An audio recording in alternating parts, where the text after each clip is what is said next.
This is the Good Regardless podcast. I'm your host, Leslie Ariano.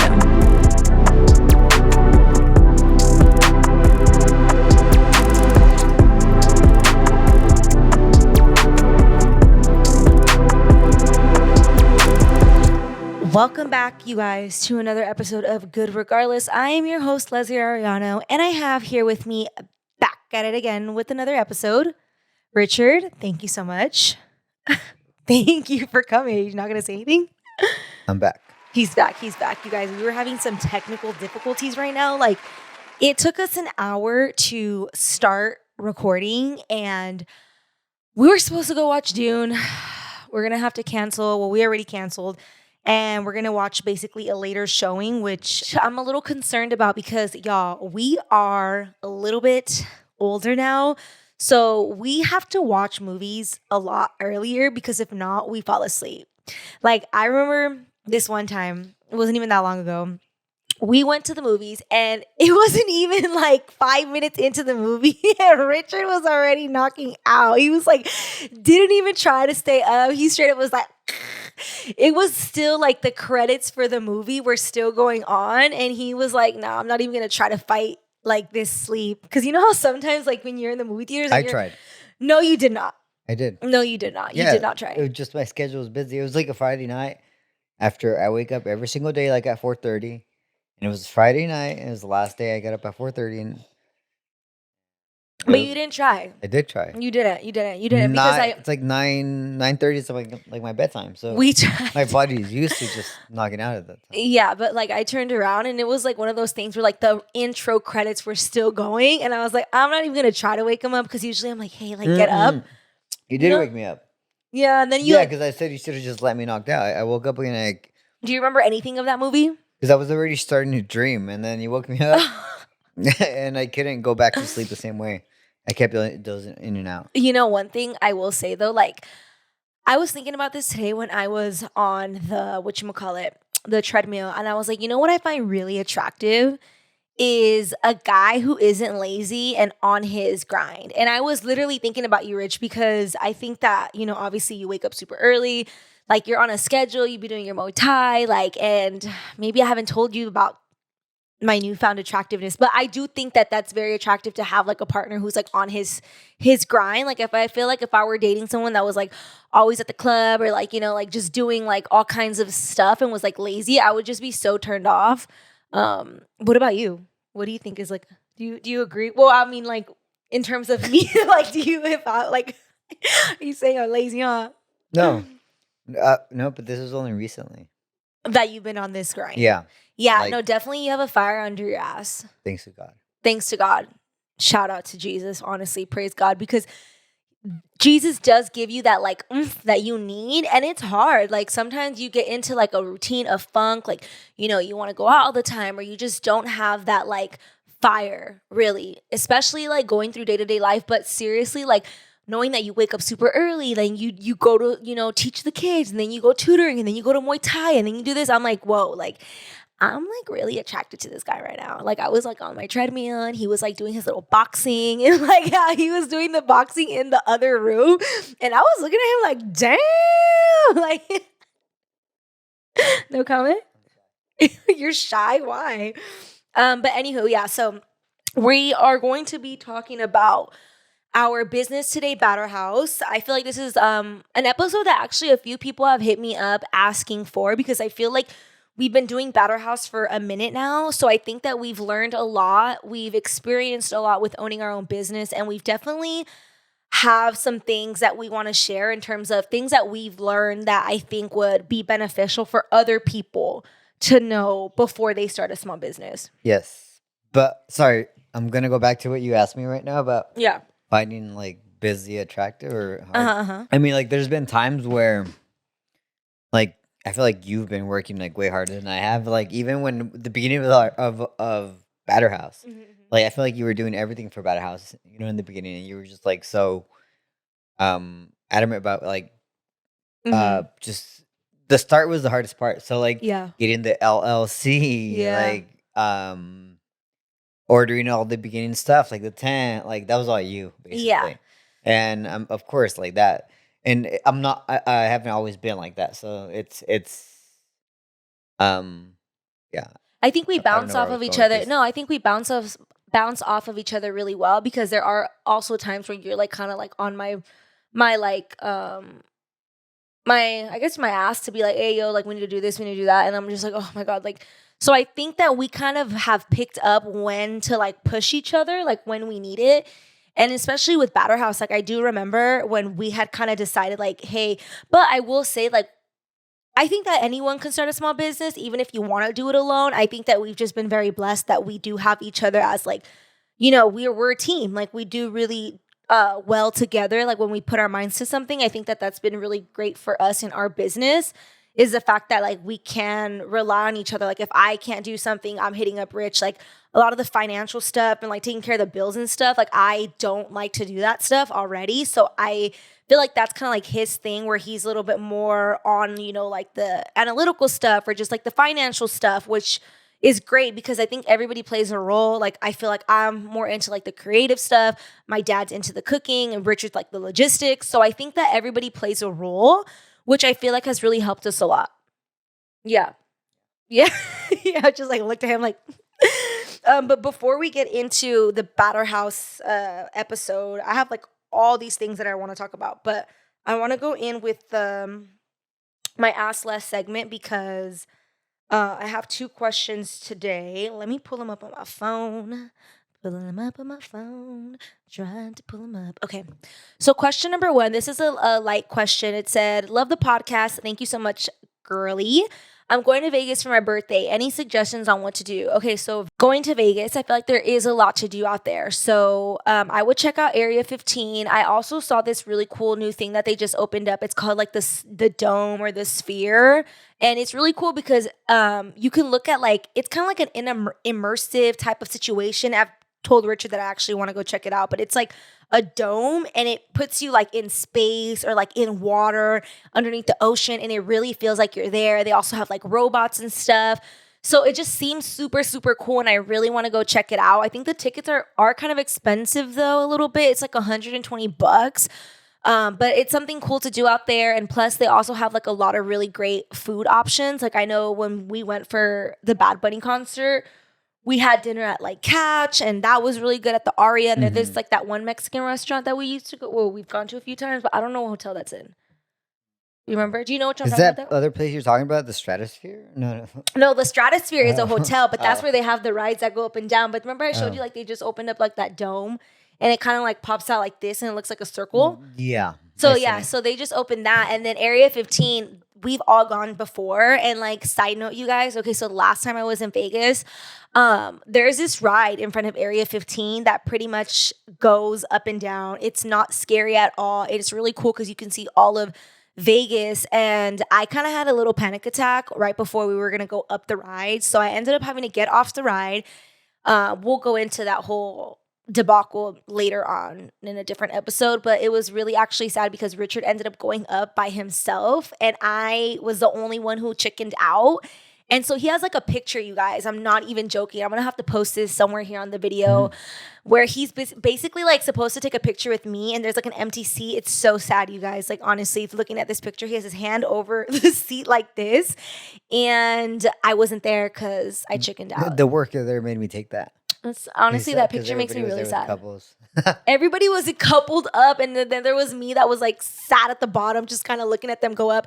It's not scary at all, you guys. You should definitely check it out.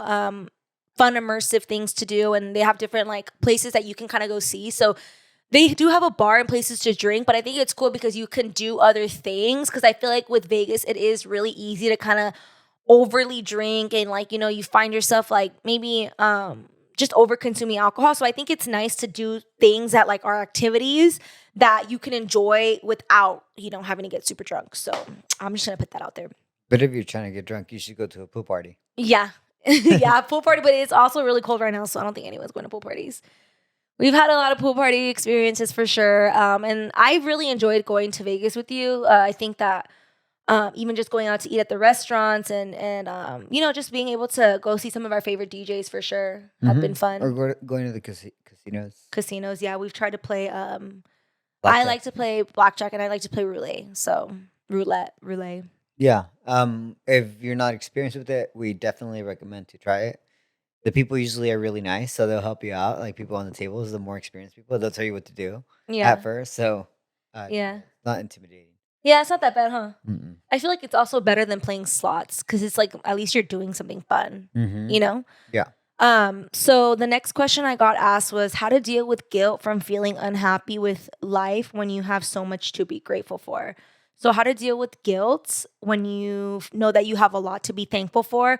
I feel like the number one thing I would probably tell you to do is honestly, I know that when you write down the things that you're grateful for, even starting off your day like that is a good way to set your day up. Yeah. You know, I think that starting off your day with being grateful and then putting that in your phone or somewhere where you can constantly look at it when maybe you aren't feeling so grateful, kind of just like a reminder. No, yeah. I'm praying in the morning every day. Praying. So because when I pray in the morning, I feel so grateful that when I'm thanking like God for everything, like, Yeah. I'm literally so grateful that I start to feel like scared to lose it because I'm so grateful for it. So it's like, and you understand that you can lose it at any time. Yeah. So you feel extremely grateful. Yeah, and then they are like I think there's like that study that says that you can't be like grateful and anxious at the same time. Like there's something in your brain that doesn't allow you to feel those two things at the same time. But it sounds like you're feeling guilty, the fact that you even feel this type of way, that you feel guilty for being unhappy, even though that you know that you have a lot to be thankful for. Another thing that I would tell you too is literally give it to God. Like even though you feel guilty and maybe you don't even feel like you can give that to Jesus, like I would definitely be like, send it to him and be like, hey, like I don't know why I feel this way. And sometimes even just expressing our unhappiness to Jesus, like he can really take it all. I feel like if I was in your shoes, I might feel like, oh, I can't tell God this because, I do have so much to be grateful for and I don't want him to think that I'm ungrateful, but you really can tell Jesus anything. And like that is kind of what he's there for. Like there's nothing that you can tell him that's going to make him upset. So I feel like even just releasing your unhappiness to Jesus, I feel like he can do a lot with that instead of, trying to bottle it all in and holding it in for yourself. And also if you really, because this person says that they have a lot, right? Or not necessarily a lot of money, but find ways to give back or like, find ways to give back of what you already have because when you serve others, when you give others, you're definitely going to feel much better. Yeah. And not just holding it all to yourself, Yeah, that's true. Serving is so important. It's more than just, it fills you up more than anything that you can do. Like I know it's crazy, but when you give your time and you know your resources or whatever the case may be, it fills you in such a way. But I want to give you this scripture that I wrote down. It says, "The righteous cry out, and the Lord hears and rescues them from all their troubles. The Lord is near the brokenhearted. He saves those crushed in the spirit." So this is Psalm 34:17. And just hearing this, the Lord is near the brokenhearted. He saves those crushed in the spirit. It's just such a reminder that you really can, go to God. And he is really so close to every single individual, whether you're going through, really hard times, you can call on the Lord. And just holding on to this scripture, I feel can really change your perspective and renew your mind. So just making sure that, you are going to God. And I do want to also open up here that if you guys need prayer, I want to start incorporating this in the podcast. But if you need prayer over anything, you can definitely send me a prayer request on Instagram, or if you want to even put it in the link that I have set up on the Good Regardless page. I will be so happy to pray for you. And I think there's so much power in prayer. Like even us recently, like Richard praying over me or vice versa, like there really truly is power in that. And like I think that we've seen how powerful prayer really is just recently, like in our own life, like just being around people who are praying for us, like there is power in that. So if you need prayer and you don't know where to go to, or maybe you just want somebody else to pray for you as well, definitely hit me up on Instagram. Let's get into the topic for today, which I told you guys is Batter House. So the first part is pretty much just us talking about the intro to Batter House, because I do feel like right now there are a lot of people who are looking into starting their own businesses, which I think is so great because one, our economy, you guys, like it is so expensive to do anything. So I think just having that extra stream of income is so beneficial. Like even us starting off our own life and trying to figure out ways to, join together and make more income, I feel like it is really nice that we do have Batter House because we've seen the potential and we know that it is beneficial. So I just think like financially, it's really, really cool to, have another avenue to make money that isn't just your job. And also too, like it does give you a different sense of purpose. Like with us having Batter House, I feel like it keeps us busy. I feel like it gives us purpose, and we do look forward to like when we have events or like different things that we can do to help our business grow. So I want to talk about like pretty much we've had Batter House for what, like a year and a half now. Mm-hmm. It's been, we started it last October. Yeah. But since last October, and I would just piggybacking on what you just said. When a lot of us or most of us have like free time, and we choose to like watch Netflix and spend our time with things that won't bring much to us in the future.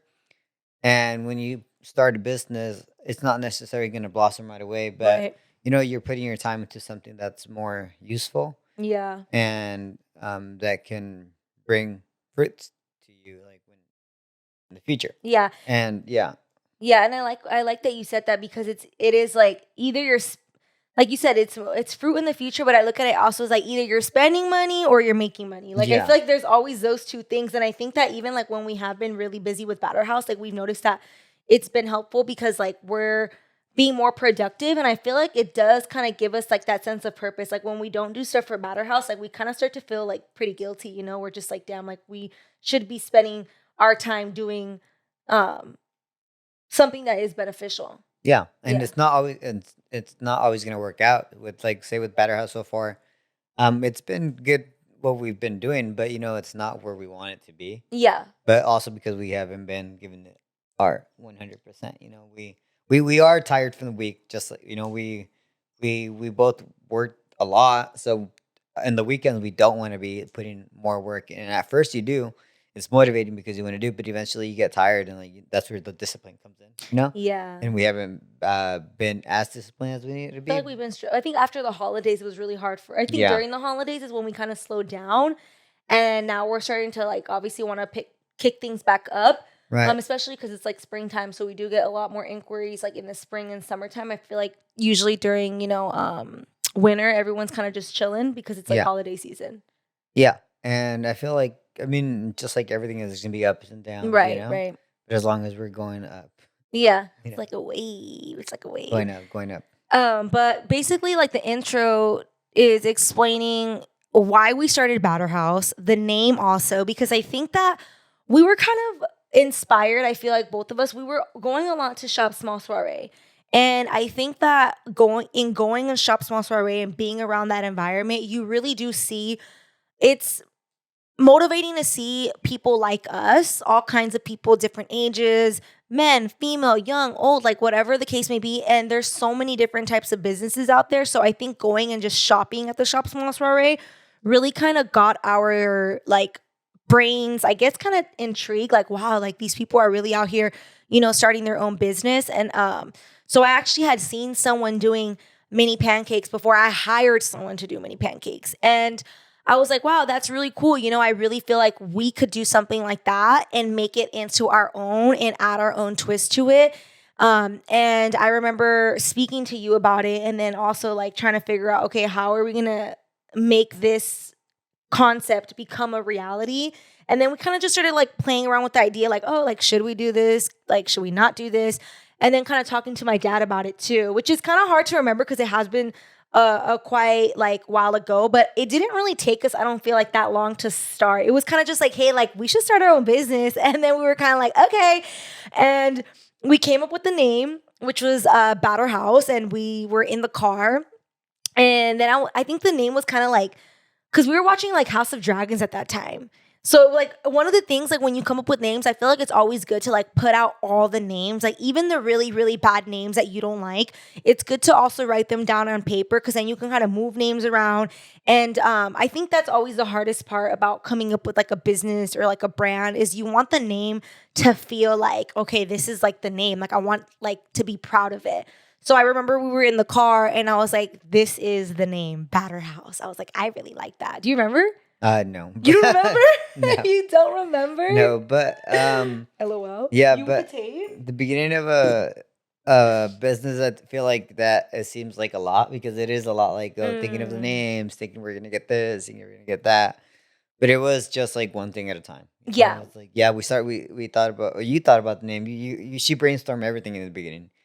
She was like, I kind of remember like, yeah, I was talking about it, and then just like, oh, let's start a business because that seems easy enough, like Yeah. mini pancakes, and let's do it. Mini pancakes seemed easy, like you Yeah, said. and it's sweets and something good. Yeah. So, um, then we just started like we made like a Google Doc, right? Like, Yeah. things that we needed to come up with. Yeah, the and Google then Doc. yeah, and then we started. It was like notes, something we were sharing, and you just kept adding to it, and then eventually, yeah, we just picked the name. Wait, when was that you picked the name? Well, I remember we were in your car. I remember specifically because we were on Ventura Boulevard. Ventura Boulevard. We were on Ventura Boulevard. I think we were either going to the gym or coming back from the gym. We've always been gym rats. But anyways, I remember because I was like, House of Batter. And then I was like, no, Batter House.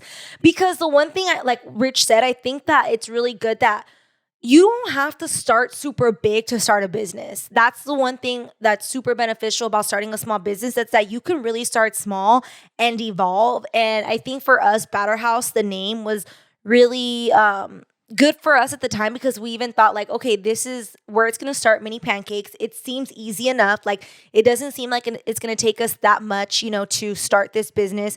Batter, some fruit, some fruta, like some whipped cream. So it just didn't seem like it was going to be like super intense, especially because it's our first business. We wanted to make sure that it was something that was manageable. So Batter House is also the name that we picked because we figured down the line if we wanted to add more things to our business, we could add anything that pretty much has batter to it. So it just seemed like the perfect fit for the name. And I think it was a little bit not hard to get my dad on board, but my dad's like the chef. So he likes to cook actual food. So when we said mini pancakes, he was kind of like, wait, what? I don't think he really realized at the time that people did enjoy to eat mini pancakes, but it was also one of those things that like we can make it our own. And I'm really proud of Batter House because I feel like we have done things to try to set ourselves apart. I think that is important as well. But like I said, you really, if you're starting a business, can start as small and simple as you want. And I wouldn't like get discouraged, like, oh my God, I need to have this, I need to have that, I need to have X, Y, and Z. Like you should really just try to figure out, especially because, everything does cost money. Like we had to invest in the business to even be able to start. So I think like Rich said, we made a Google Doc. We put every single thing that we were going to need in order to just get going. So that was like, LLC, the name, we're going to eventually have to order, all the like equipment, like in terms of the mini pancake maker, like the tent. And one thing I would also suggest is hitting up people that that maybe also have a small business and asking them like, hey, what do I need? Because we always thought like, okay, we're going to do primarily pop-ups because of like us going to Shop Small Soiree. So I had a conversation with Gabriel, who is the owner of Lime Drop, and he pretty much gave me like literally every single thing that you're going to need in order to start doing pop-ups, which was our 10 by 10 tent and like the tables and all that stuff, and then the mini pancake maker. So we got all our stuff through Alibaba because that's pretty much what he recommended. He was like, you need to get all the like graphic stuff in terms of like the tent, the canopy, all that stuff. So if you are wanting to do pop-ups and do like shop smalls and stuff, you're going to need a 10 by 10 tent. And he recommended us going through there and then getting the actual frame for the tent here in the US because it's better quality. But like the graphic, you can get it over there overseas. So I think it took us like a week to pretty much order that. And that's because it was like Chinese people. So we had to stay, like the timing was like off. So like when we were going to sleep, they were waking up. So like we were talking to the people like at 11 p.m. at night. And it was like a lot of going back and forth. But actually before we got our tent, we had to find a graphic designer. So that was like our first kind of a thing. But for sure, what would you say was like probably the first thing? Like if you want to start a business, I would say for sure getting an LLC. Because with the LLC, you'll get your EIN, which is like your business number, which pretty much will allow you to like open but different before, banks. I think, just creating a Google Doc or something that you can just check checklist. Like a checklist and check. And then, I think the most important part is taking action, because I think that's what helped us. Like as soon as we thought about the idea, what we did was create that, and then we started like every weekend we were trying recipes. Recipes, yes, Yeah, that that was a was like thing the first too. thing. Like we were doing through, like it was like 4 weeks of back to back, just trying different things out, like couple Yeah. hours on Saturday night, like Mm-hmm. doing things. Yeah, I feel like that kind of motivated us to keep doing Yeah. it. And then we got a recipe, and it's like, oh, this is good. Yeah. Because remember, like the first couple of ones, like they were not good. Like our first, like trying to make batter, it was like these pancakes are not it. And I was almost kind of, obviously, you get a little discouraged, but I was like, bruh, like how are we not going to be? It took us a minute, but I remember trying them out, and I was like, not getting discouraged, but it is kind of like, damn, like I think it's challenging when you want to start something and it takes you a second to figure it out. But like you said, I think it is important to have that list, and every single week you're knocking down things like one by Yeah. one by one. How long do you think it took for us to actually, like from the moment we thought of Batter House to like the first event that we had, that was like our friends and family event? Like how long was that period of like wanting to start the brand or the business to actually having it like up and running, I guess? I would say like 2 months, because the first couple weeks we were doing the recipes, and then the second month, once we got it, we started ordering everything. We started ordering the tents, and then and then we went shopping and bought all the things that we thought we needed. Yeah, and I don't know if this is good advice to give you guys, but we ended up getting a credit card because we were like, okay, we don't really have that much debt. Like we don't have credit cards that we're spending on, so why don't we get a credit card? That would be like kind of like our business credit card, and we'll buy everything on this credit card, and then we'll kind of have this like for that. So we ended up getting a credit card, and it was like around for like $5,000. So it wasn't anything crazy. It wasn't like we're getting a credit card and like spending like thousands or like tens and 20,000s of dollars. We're like, okay, this will be good. And that was pretty much what we used. Like I remember we'd go to Restaurant Depot and kind of trying to see like what things we were gonna buy. Which if you guys are trying to start like a food type of business, Restaurant Depot is located here somewhere in the San Fernando Valley. I think it's like in Van Nuys or something, which is pretty much like where all the restaurants go to get all their stuff. So we started going there, and then like seeing like how we wanted like our presentation to be. We would go back and forth like on text message, like on Pinterest, like, oh, I like how this looks, I don't like how this looks. And we kind of just started going back and forth. And then like we also ended up needing like a generator. So yeah, we got a generator from whatchamacallit, Harbert Fry, because we wanted to do pop-ups, and that was kind of like our main thing. But I feel like now instead of pop-ups, we're doing a lot of catering, a lot of private events, which I feel like for us work better because we're there less time, and then it's also like guaranteed money because obviously we're there providing a service for a certain amount of people. So the pop-ups are really great to get exposure, and I feel like it's really good to go out there and meet people. Like we've had customers that we've met through doing pop-ups that like are now our ride or die customers, which I think is so cool to see that, like even thinking about like Cynthia, one of our customers who we met literally at the first Shop Small, and like she will literally come to our events in the Valley, and she's booked us for like birthday parties and just having that connection. And it really is cool to be a part of that community. Like once you've gone and you've done the shopping, but to be on the other side of that and be like actually part of the small business community, I really, really love that. It's one of my favorite things about owning a small business for sure. Yeah, she drives more than an hour to try to get our mini pancakes. Isn't that wild? When she can. Yeah. So one of the things that we do differently than I would say most mini pancake people, everybody has like their own thing that I feel like makes them very unique, but we make our whipped cream that's flavored. So we do a vanilla whipped cream, which we make it from scratch. And then we also have a pistachio whipped cream, which is like our top, like she's that girl, pistachio whip. And a lot of people really enjoy that one.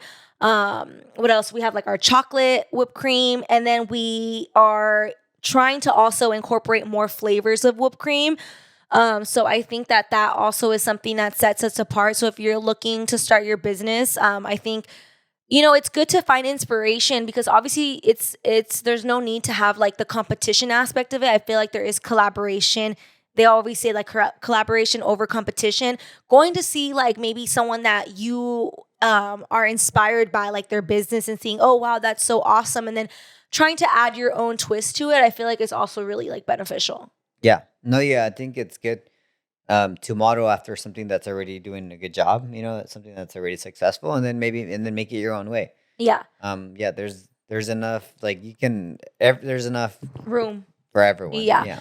And so one of the things too, like if you are looking to start a small business, I would really suggest, along with creating that list on Google Doc of what you need, I would also suggest before you even, because I know the creative stuff is always super fun. Before you try to start an Instagram page and do all that, make sure you answer the mission statement questions. Anytime you start a brand, anytime you want to start, a project, whether that be a podcast or, a small business, you want to sell like aguas frescas, you want like whatever it may be, I think it's so important to you yourself sit down and ask yourself why you're doing this, who your target audience is, what your mission is, what else, the goals, like all these questions that no one is really going to see but you. But I think it's so important to have those answers, because then you kind of have a way to develop what your brand essence is. Because I think sometimes like people go and they're like, okay, let me just get the logo and let me just get the name and that's it. But I think when you have these essential questions that you answer, you kind of start to know what the vibe is of your brand. And I think it just makes every step of the way a little bit easier. Like even for Batter House, that's something that I pretty much went in my Google Docs, and then you look up like, oh, how to like brand questions. You go on Google, go on ChatGPT, that's gonna be your best friend, and ask like, okay, what questions, like I'm starting a business, how do I start? What questions do I need to answer? And it'll give you like mission statement, demographic, why you're starting the business, slogan. Like it just kind of gives you a outline of like the meat and the essence of your brand. And I've also done that also too for the podcast, like making sure that I know what my brand's about, like what the brand's about. I think that is really important. And then once you do that, we used a graphic designer for Batter House and also for Good Regardless. And you can use the Canva route if you want. I think that there's nothing wrong with going via Canva, especially if like you're just starting out. But I think at the time we were just like, we want to kind of do this investment for the business, because I do think that getting a graphic designer is beneficial, because a graphic designer will not just give you logos, but they'll give you like different variations of logos. They'll give you color schemes. They'll give you different fonts to use according to like if you're going to use like the body or the title, they'll give you different like elements. So go on Instagram, look up graphic designer, start getting some quotes. They usually range around $400 to $550, but this is an investment that you are going to have towards your business. And I'm so happy that we did that like for Batter House and Good Regardless. Yeah. Because I don't know if like we'd be able to like create something that's good. No, yeah, 100%. It's like the first impression of your business. Yeah. So it is good to hire somebody who knows what they're doing. Yeah. Like I use Lindsay Trump. You can look her up on Instagram for Good Regardless, and I cannot remember. It's been a while since I did the Batter House one, but if you go on Instagram and you just look up graphic designer, there will be so many that come up. So just go ahead and do that. I have her on here too, but I can't remember. Let me look it up. But this is another process that I absolutely love, because like they'll give you homework. They'll tell you to do what I just told you to do, which is like the mission statement, all that stuff.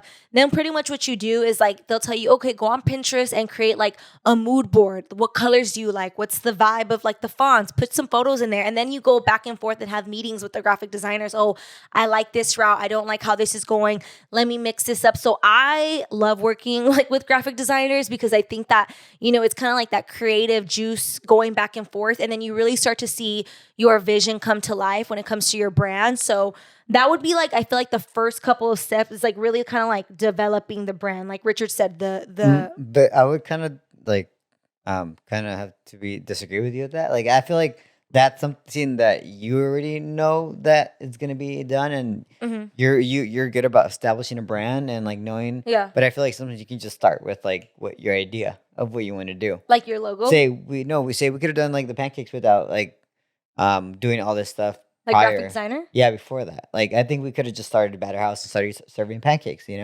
Without like a graphic designer. Yeah. Yeah, I mean, without that, without like everything else surrounding branding. Yeah. Yeah, well, I think it's like if you no, for sure, like what Richard's saying, you don't need a lot. Obviously, $500 is it's a good chunk of money, especially nowadays. But I just think that when you are gonna go the business route, and if you can, it does make a difference. I feel like you were playing well for us ahead. Yeah. You know? Yeah, because either way, eventually you're gonna have to. If you want if you want to have that like what would you call it? It's kind of like the professional professional view. Like you're gonna eventually invest in a graphic designer. So whether you do it in the beginning or maybe more down the line, either way, you're gonna have to do it. And like even not for Battle House, even for the podcast, like I went that route and I'm glad I did because like you also can do photo shoots. So whatever, it also depends on like what you're trying to sell. Like for example, like even if like say for example you want to sell jewelry, like I would definitely recommend getting that graphic designer right away because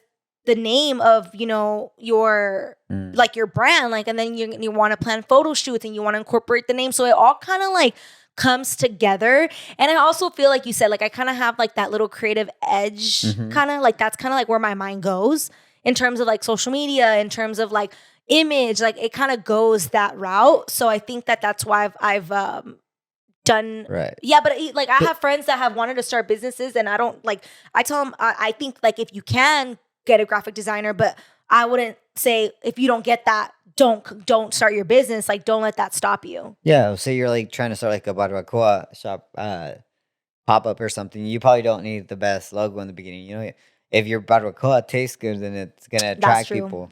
Like you don't really go like when you go get tacos, like, but I mean they kind of should though, honestly. Like yeah, no, I mean maybe down the line, but to start, I think you're gonna find other ways to attract your clientele. Yeah. So we got our equipment, okay, and then let's also go. You have to see for sure research. I think research is super important. Like we knew that we were gonna want to do pop ups, so we also started looking up different carts. That was like our thing, like what kind of carts we were gonna get to cater. And I like really had my eye on this like one specific setup. Like I was like super, remember I was like sending pictures of like what I wanted the setup to look like with the umbrella, like that was like the vibe of the time. And yeah, with the cart that was, but again, I think you can kind of mix and match. And our cart ended up being good for a while. My dad doesn't like the cart, and I feel like there's some pros and cons to it. I feel like it looks really nice and it looks really professional, but I think that logistically, we didn't really think that through, in terms of our cart. Yeah. Because it's super big and we don't have transportation. So every single time, you guys, that we get booked for a Battle House event, we have to rent a U-Haul, which eats our costs. Like basically it takes from our profit. So that's something that I wish that I don't know why we didn't think of that. Did we think of that? Not really, huh? It was just kind of like, yeah, that was like one of the things that we didn't think through. So if you're looking to start a business, I would definitely try. You learn. I mean, trial and error. Yeah, trial and error, and that's one of the things. Like I don't think you can expect things to always go. I mean, you only learn from doing everything. That's how it's been for us. Like literally from the first event to now. Remember everything we took? Like we took so much stuff, and like now we have it down. But that's because we've done so many events. Like let's talk about the first event. Let's talk about it. Yeah. Do you remember? Yeah. I mean, it was like so long. Like everything we did prior. We overbought stuff. We overbought a lot of stuff. We overbought just the equipment that we needed. We had a lot of stuff. We took a lot of stuff the day before. We were up till like really late. Like 3 a.m, I think. Yeah, we were up really late. We had to wake up really early. Oh my gosh. We were fighting. Everybody was arguing. Everyone was arguing. Like that was the tensions are high, we were like super nervous. We didn't know what to expect. And, it's one of those things, like you said, you kind of just have to go for it and do it. Like you're never going to be fully prepared to start a business. You're never going to be fully prepared to do your first event. But like you said, it really is trial and error. And it's just like, you can only hope for it to go smooth, but there's always going to be something that kind of transpires, and you kind of have to go with the punches. Like, you kind of have to like if say if something were to be like going wrong, you can't just sit and dwell on it. Okay, so what's the solution? How are we gonna fix it? Type vibe. Yeah. Yeah. Or what are you gonna do different next time? Yeah, but like Richard said, like the first event, we brought so much stuff. Like, I don't even know what we possibly could have. I don't know what we brought. Just like every single thing you can imagine. Yeah. And it's crazy because now when we do Batter House events, we probably bring like 2 totes? 2 totes in the cart. 2 totes in the cart, you guys. And we used to bring like 6 totes. Or like, it's, you do like 6 totes. That's a lot of totes, you know? And like, what else? What else went wrong? Oh, well, the first time, the truck. Oh, that's right. So we rented a truck and then it ended up not working. Yeah, no, we were about to like leave the home with everything on the truck, and I guess it wasn't starting. It was like too heavy or something. Yeah, huh? so I guess something was covering the sensor of the door or something. But we were like, oh, it's not starting, so we're gonna have to like postpone. We're gonna have to cancel after we already paid for the spot, and then your mom figured it out, I think. Did she? Yeah, I think so. And then also the first event, we didn't have a generator yet. Oh, so we had to rent one, right? Yeah, we had to rent one. That was bad. Yeah, we rented a generator, so we took it with us, and the generator didn't work. Yeah. Yeah, so the generator didn't work, so we were still scrambling again when we were there. And then luckily, the sound, they have a whole sound system. Stage, yeah. The whole stage, the DJ guy, and the DJ was right next to us. So the DJ was like, hey, we didn't even tell him anything about our generator. But I think it was loud or something. Yeah, he's like, hey, is it okay if we just plug into our generator so it's not making a lot of noise? And we're like, yeah, that sounds great. So then our problem was solved immediately that way. But it wasn't like, I don't know, thank the Lord. Yeah, it was like unexpected.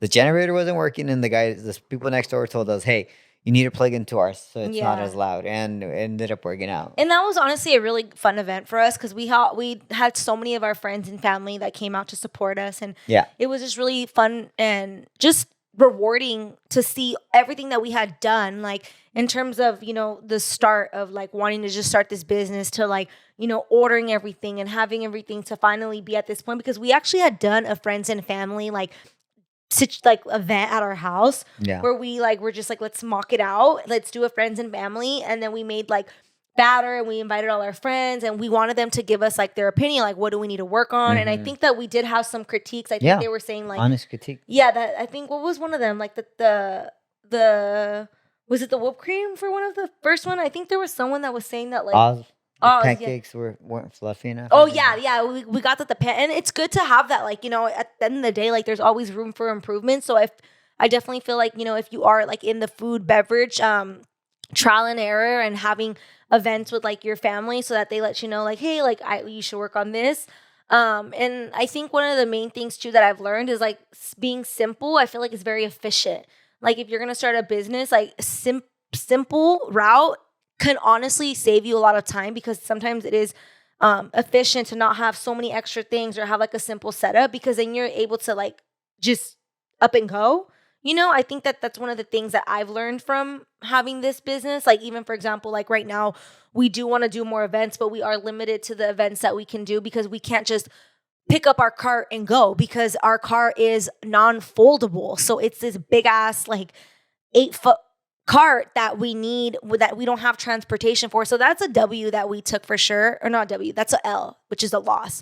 But like Richard said, we have learned from it, and now we're basically trying to come up with solutions to have like a smaller setup. So that was like one of the losses that I feel like was big, because we spent a lot of money on the cart. First of all, it was expensive. I mean, we'll still be able to use it one day. Yeah. But like, we'll be able to use it. But for sure, like if you're gonna start a business, like I would highly suggest to make sure that you could just fit everything in your car if possible, because then you could do more. And then like too, like I guess I also want to touch on beyond like the fact that we went out over there, which is another, that was pretty interesting. No, that was crazy. Yeah. So, there was this rave. It was beyond like, was it last year? No, 2 years It was ago. last year. No, it Was was it 2 years last ago? year. Oh, No, last last year. year. Yeah, so we started the business like in October, November, and then this was like in around this time in March, and we were like we were thinking of places where there would be a lot of foot traffic. So we went to a rave, and we're like, hey, LOL. let's set up outside of the rave, and we didn't even know where we were gonna set up. We just rented a U-Haul. We bought tons and tons of fruit and tons of pancake. Oh my gosh. We made tons of pancake batter. And we bought lots of fruit. We're like, oh, we're probably gonna sell like, because we've gone to raves before. So we've seen the foot traffic. Mm-hmm. So we're like, perfect, let's go. We live in the San Fernando Valley, y'all. So we had to go from the San Fernando Valley to San Bernardino. We've never done, like, I guess you would say, like a street food, right? Because we usually do pop-ups or catering events. This is the first time that we were going to do something where you just pop up in a corner and you set up and you sell. And we know that there's a lot of people who would come out hungry from like events or go in hungry. Yeah. So we were like, oh, it's going to be good. It's going to be great. So, but we went in that direction without knowing where we were going to set up or if we were going to be able to after buying everything. But we're like, it's going to work out. So we went and we're looking for a place. And when we first got there, I mean, everything was going pretty smooth.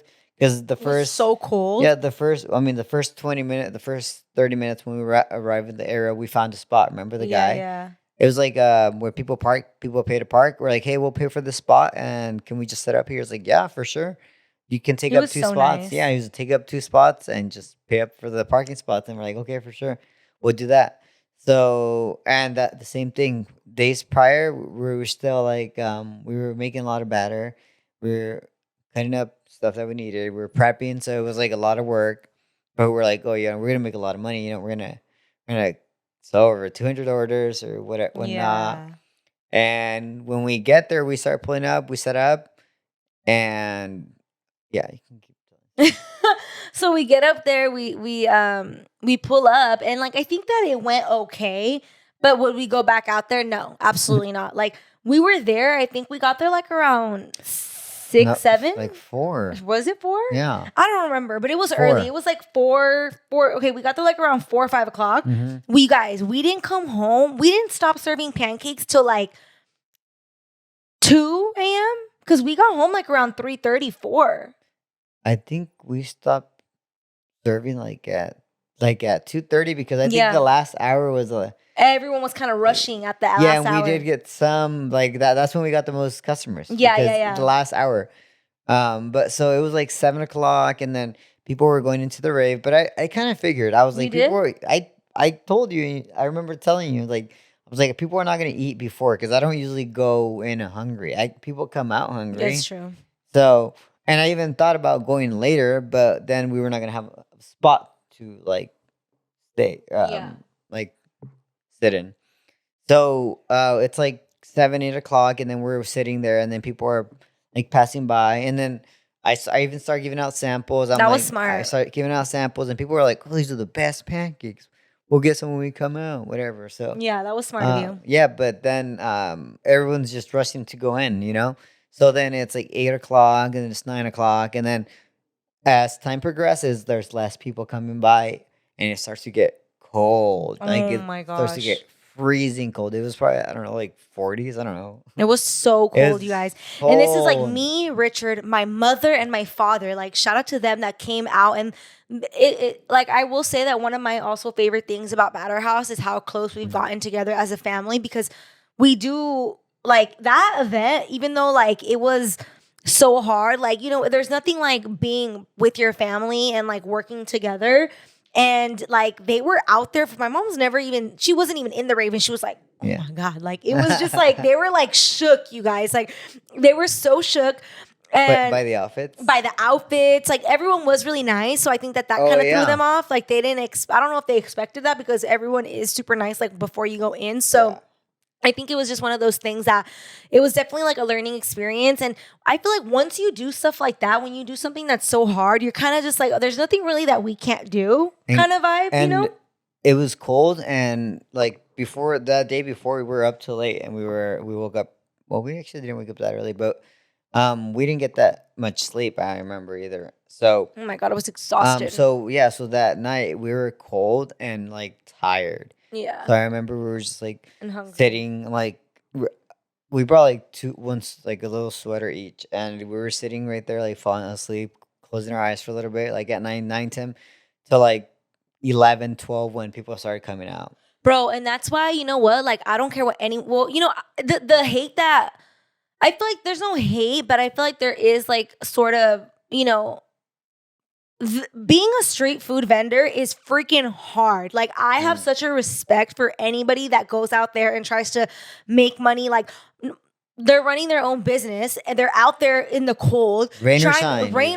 Like, that's why, like, bro, like when we're down the street and I look at people that have their, their taco setups or the chilaquiles now, or you see all these things, like, since we've done it, we know what it takes. And we're like, wow, like, they have to buy the materials and then they have to go out there and then they're there by themselves. And then it's not only just that. It's not only just they're prepping before, serving and working that. And then they have to come back and clean everything up. So it's really a lot of work. Yeah. So I have a whole respect for street food vendors because it's not easy at all. Yeah. And for that, you need consistency. Like, like there's the taco people right there by the corner of your house. Like, yeah.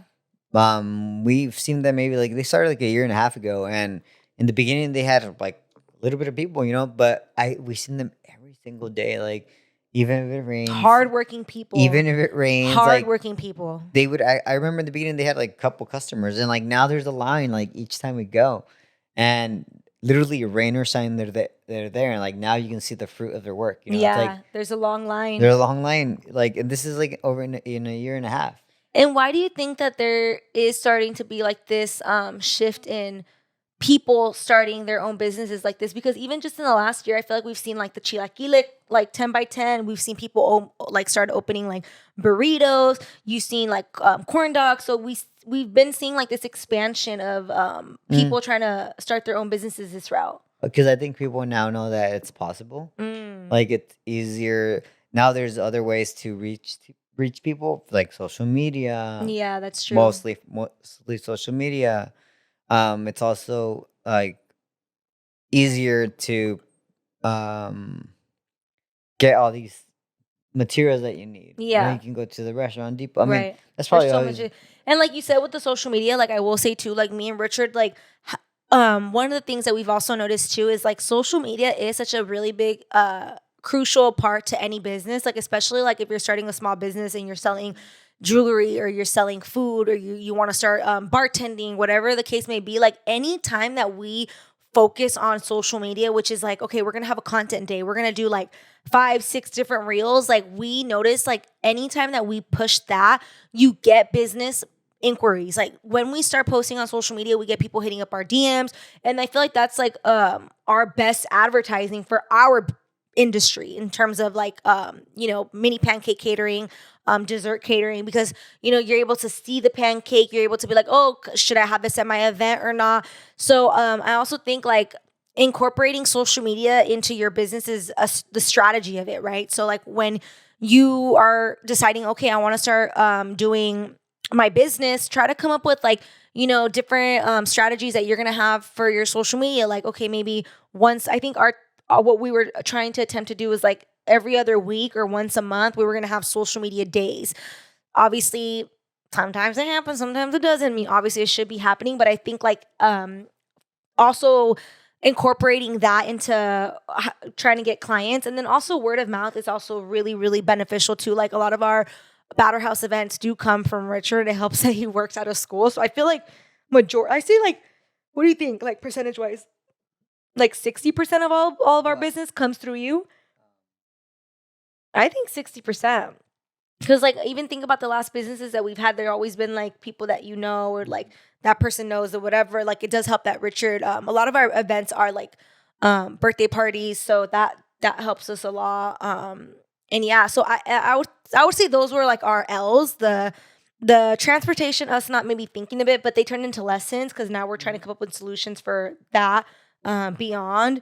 And I would say dubs, like Rich said, like, you like it's so great to have a business because you do see the capability of like being able to make a good amount of money. Like, I'm so inspired by other people who have small businesses too. Like, that I see they're getting so many orders or they're getting these really big opportunities. And it really just goes to show that you can create your own opportunities when you have your own business. Like, there's been events that we've done, like even just recently, I'm like, dude, like we made a good amount of money in this event, more than I probably would have made like when I used to have my old job. Like, and obviously once you start getting more booked and more booked and more booked, like that goes up, but you really see that like your time is so valuable and you can make so much more money in a short amount of time than you would clocking into like a regular job. Not to say that that's like a bad thing. I feel like it is also really good to have your regular job if your business is just kind of like a side business, because you are able to invest back into your business. But like, you know, we've both kind of seen it too. Like we've been constructed to see time as like, okay, you know, you make so much hours in a day, but like when you own a business, you know that number is really exponential depending on what you put into it. Did you agree? Yeah. And also in the beginning, even if you're not making a lot, I feel like you're investing into something that can explode to become greater. Yeah. And you're working for yourself. Like, yeah. You know what I mean? Like, I feel like I could put in like hours on the weekend, and it's going to something that's that we're creating. It's not just like if say you're working. Yeah, and then I think like, you know, you do get what you put into it. Like you can have a small business that's a side hustle for you. You know, you can have a small business that's a side hustle that turns into a full-time job. Like I know so many people that have been able to take their small businesses and have that be like their full thing now. Like even thinking about like Brie and Mondo, they have, you know, their Just Junk LA business, which, you know, started off as like a side business, and just seeing the way that they've been able to expand and now like that's their main source of income. I feel like that's already a win, because like you have the like flexibility of your time, and they do work really hard, but I think it's really great for them to like be able to, you know, just be more present in their kids' life, like just, you know, have the exponential like fact of like you can make more money. Like like there's just so much that you can do with the business, and like that's just one example. There's so many people that have taken their business full scale. So that's just another motivation, I feel like, for anyone who does want to start a small business. Yeah. So okay, so to give you guys an example, the last event we did, which is probably like our best event, we made $900. We were there for, I think it was 2.5 hours. It was such an easy event because the people were so chill. It was like a corporate event. And obviously this is not taking into account our material, but like to have mini pancakes, it doesn't really cost us a lot. So just to kind of give you guys an idea of like, there really is money to be made out there. Like I think it says like the average person makes around $250 to $350 a day. And that's working 8 hours. So obviously when you start to get really good at your craft and really good at your business, like there is such an exponential amount of money to be made out there. So you start to look at time differently. You start to look at, you know, jobs differently. But if you do have a regular job too, that's also great, because it can be an extra source of income for you. Plus, I feel like having our regular jobs, like you having a regular job, you know, you are able to maybe invest a little bit more like back into your business. So yeah, and that $900 amount, it's like it can be like the very least. And that's like the least, just, right? We can do one event, we can do 2 events, or also somebody like if you junk remove, like you can say you charge you can pick up a load of somebody's trash, and then it's like you can $1,500, $2,000, like the sky's the limit with that. Yeah, because like you can also do like a where you service people and like say you build things for them, like IKEA things. Like there's so many things that you can do. Yeah, finding my friend does that. Like they hire him via an app. Oh really? He just builds stuff? People who don't want to do it for themselves, like, or also like mow their lawns, or like no way different things like that. And it's like you can charge like $200-$300 like for an hour worth of work, and then you can just stack that up, you know. So yeah, an hour, that's what I'm saying. Like bro, like you can make money by like doing it on your own. Like Richard said, even like you said, like what we made, for example, that's one event. But like when you start to really stack it up, like we've seen people that are doing 2-3 events a day. The taco lady that we met. Yeah, she told us that she does up to 3 events a day, and then depending on how many people. So if you're charging $2K per event, and then you do 3 a day, that's $6K that you made. Yeah, yeah. Obviously, you do have to take away all the materials, the food. But still, like, you eat quickly. Like, it's just you do make it's endless out there. Like, even I think of like, even candy, bro. Like, dude. Oh yeah. Kim D Sweets.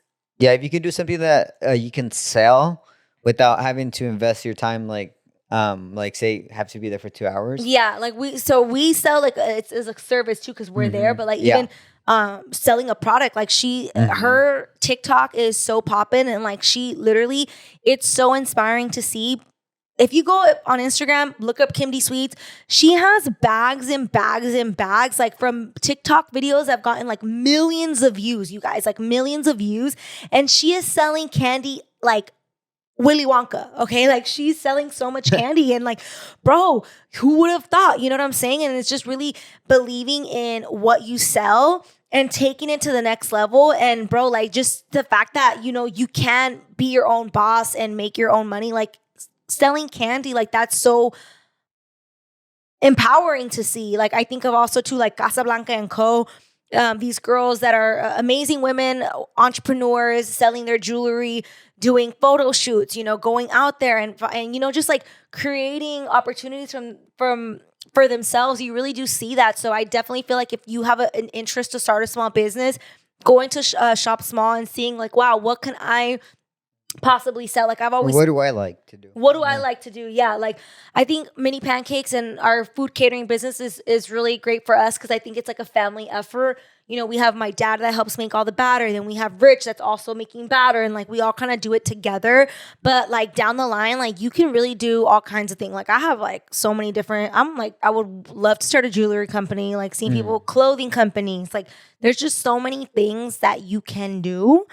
So it's really inspiring to see, and I think it's cool that we have a lot of people like in our network, I guess, or people that we know that are like wanting to start their own business. I think that's really inspiring to see.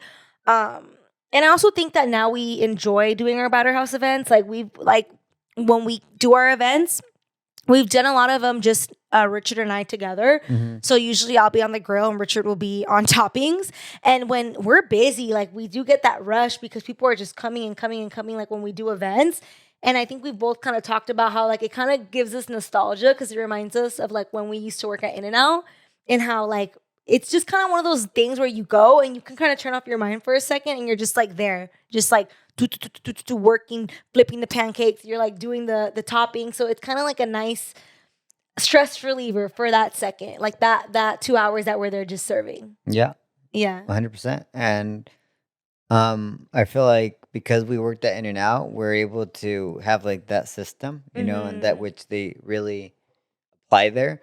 And we are able to do it well with cleanliness and presentation because presentation is huge. Yeah, and cleanliness for me is cleanliness. Like when I'm working with the toppings, I'm like cleaning it after every order or a couple orders that I do. I'm cleaning my area, you know, sanitizing my area, making sure everything's clean, making sure the orders look well, you know, because even at In-N-Out, the presentation of the burger is also very important, and they talk about like, you know, quality.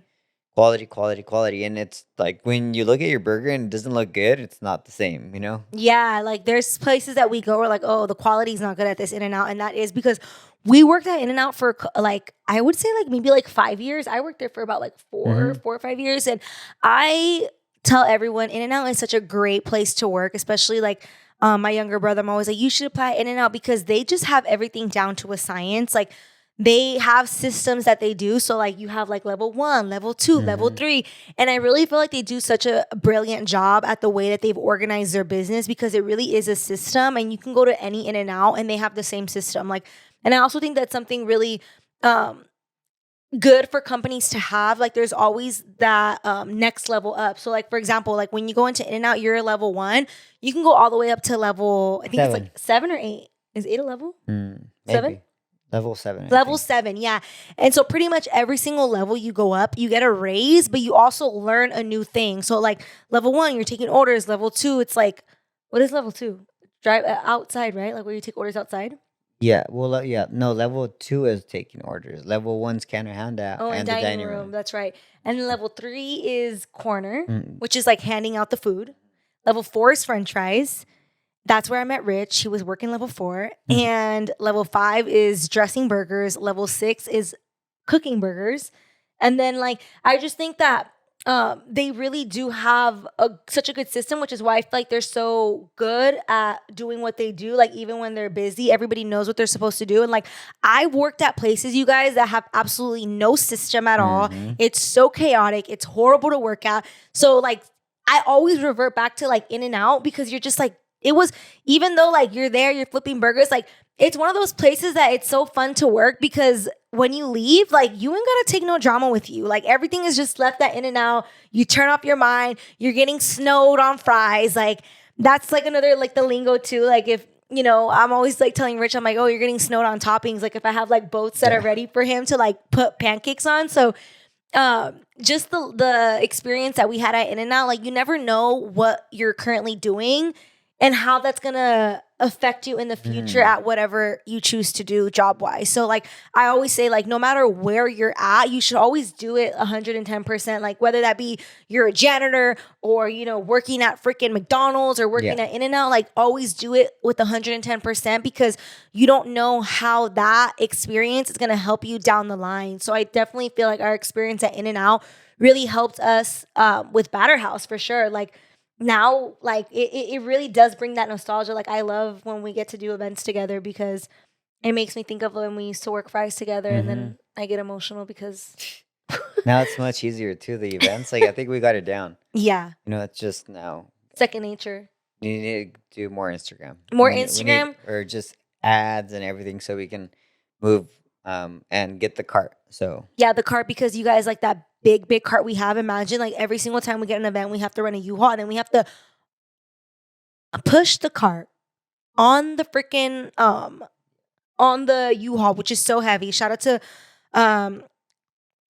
my homegirl Irene, because she just told me how to easily push the cart on the thing without breaking my back. So it's been great. But I feel like what is your tip for someone out there who wants to start a small business? If you can give them one tip.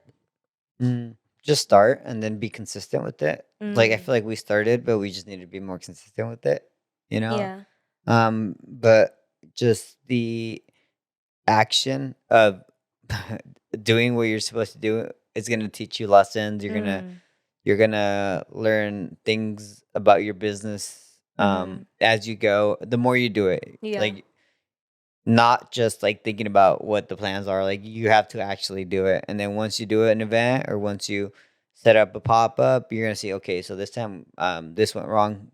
Next time I'm gonna fix this. Yeah. Or if it's like I don't know, if it's like a online business, like you're gonna set up your shop, and then next time you're gonna know this doesn't look well. Like I need to fix this. I need to make it easier for the shopper to buy this. Like it's just trial and error. Yeah, trial and error. Yeah. Like the more you do it, the better you're gonna get at something. So you just got to do it. Yeah, I like that. Just doing it. Yeah, I mean, like Nike said. Yeah. Like Nike said, I think that's what I have for my tips for you guys too. I have to plan, like we had to discuss. If you want to start a business, plan, execute. Yeah. And don't give up. Those are like the three things: like plan, execute. Because sometimes I feel like we think too much of it. Like, oh, what about if it's not going to go right? Or what about if I fail? Like, and if you have that ideology, you're never going to start. So sometimes it's good to just like Rich said, just go for it, execute the plan, and there will be trial and error, and you will learn how to adjust wherever you need to go.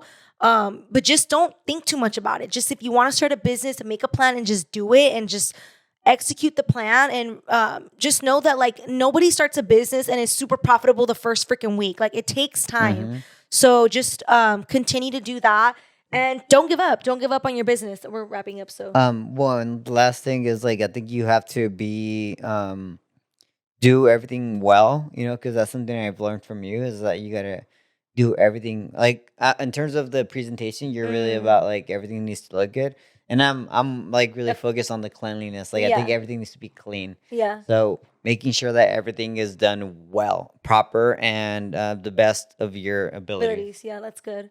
Yeah, I feel like these are really good tips for sure. Yeah, you got to do things right. That's how you're gonna attract other people. You know? Like not half-ass. Yeah, exactly. Not half. Yeah. All right, so we hope that you guys enjoyed this episode, a little bit about Batter House and just, about starting a business. I hope that you guys have found some sort of inspiration by listening to us, and just like us obviously being super authentic in the fact that, it is still trial and error for us. We've been doing our business for a year and a half, and there's still so much that we've need to learn. But I think that like we're also on this journey of not giving up. And if anybody can start, if we can start a business, anybody out there can start a business too. And I feel like having that belief in yourself, and not being afraid to fail. Failure is super normal, and I think that every time you fail, you just learn how to pivot and to basically do it better. So I hope you guys enjoyed this episode with us, and please, if you have any questions, definitely I'm here to help you guys out. Hit me or Richard up. I'm so thankful that you joined me on this podcast. I love when you come on with me. So yeah, go get it. Go get it. Appreciate it. Follow us. Do the thing. See you guys in the next one. Bye.